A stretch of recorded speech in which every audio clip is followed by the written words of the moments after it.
Requena. Merci, Monsieur le Président. Festival Requena aujourd'hui. Merci.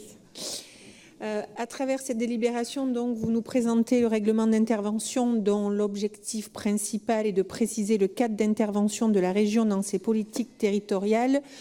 Autant vous dire tout de suite que nous sommes déçus et considérons que l'objectif énoncé n'est pas atteint. Donc, quelques exemples, le soutien régional est modulé par exemple en fonction du potentiel fiscal, mais on ne sait pas dans quelle mesure ni quels sont les critères d'intervention. Si la différenciation des territoires selon leur degré de fragilité est une bonne chose en soi, celle que vous proposez n'est malheureusement pas à même d'assurer l'égalité réelle des territoires, puisque les outils d'intervention qui sont proposés sont exclusivement réservés aux territoires à la vulnérabilité jugée relative ou forte. Que reste-t-il dans votre règlement, Monsieur le Président, pour les territoires à moins forte fragilité si l'on nommait les contrats sur les grands projets innovants? Rien, mis à part les politiques sectorielles, d'ailleurs décrites par Stéphane Del Peira. Dès lors, l'existence de ces contrats n'a pas de sens pour les territoires peu vulnérables. Je redirai d'ailleurs ici ce que vous savez déjà, l'opposition de notre groupe à la carte des territoires proposée il y a un an. Le découpage arbitraire en 51 territoires mène à des mariages forcés et je ne suis pas convaincue que ce soit les mariages les plus heureux et ainsi à une mauvaise prise en compte des diversités territoriales qui se fait comme toujours au détriment de nos campagnes. Je vais vous redire ce que vous dit de manière régulière Jean Dionis, une analyse en termes de PCI eût été plus pertinente. Ici, nous trouvons des territoires qui regroupent nombre de PCI dont la fragilité est différente et d'ailleurs basée sur des données, comme l'a dit Nathalie, qui ont changé et je pense qu'il y en a qui sont depuis qui ont été actualisées.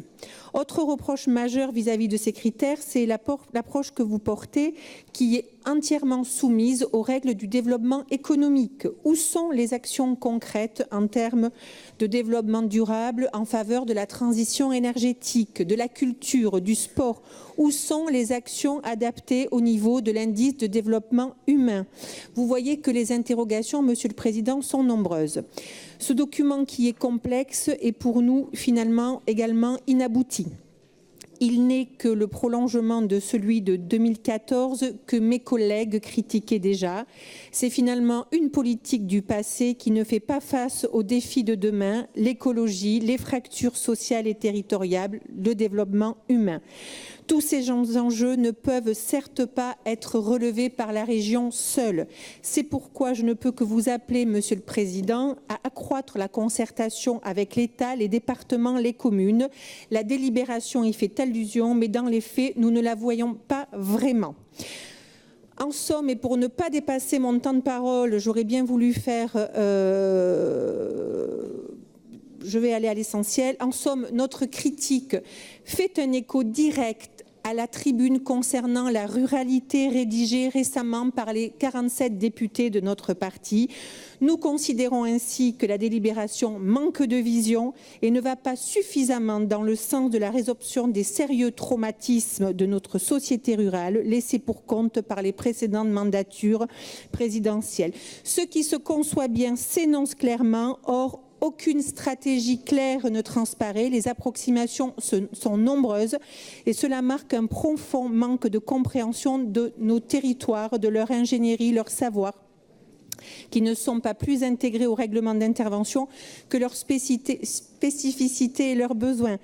Face à ces manquements, nous craignons un nouveau rendez-vous manqué avec les territoires et nous, par conséquent, nous ne voterons pas cette délibération, Monsieur le Président.